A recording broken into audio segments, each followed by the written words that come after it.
নমস্কাৰ সকলোকে মোৰ অন্য এটি ভিডিঅ'লৈ আপোনালোক সকলোকে স্বাগতম জনাইছোঁ। আৰু আজি ভিডিঅ'টো আৰম্ভ কৰিছোঁ ৰাতিপুৱা গৰম পানী গিলাচৰ পৰা। আৰু ইয়াৰ ৰাতিপুৱা মুহূৰ্তটো কি ধুনীয়া লাগিছে নহয়নে বাৰু।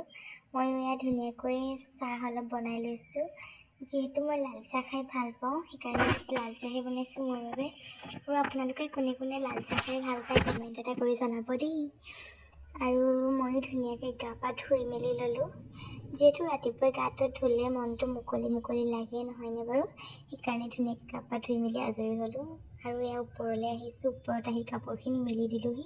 আৰু বতৰটো ইমান ভাল নহয়, বৰষুণ দিয়াৰ সম্ভাৱনা আছে। আপোনালোকৰ ফালে কেনেকুৱা? আৰু মানুহজন অফিচলৈ যাবৰ বাবে ওলাইছে।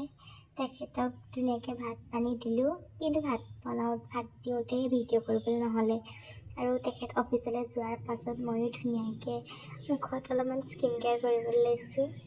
আৰু আপোনালোকে মোৰ দৰে কোনে কোনে স্কিন কেয়াৰ কৰে, কিন্তু মই কেতিয়াবা কাৰ্চিটি কৰোঁ দেই। আজি বহুত দিনৰ মূৰত কৰিছোঁ। আৰু এয়া ধুনীয়াকৈ মুখত এপ্লাই কৰিছোঁ, দেখিছেনে? আৰু মোৰ ভিডিঅ'টো ভাল লাগিলে like comment share and subscribe কৰি দিব সকলোৱে। ধন্যবাদ।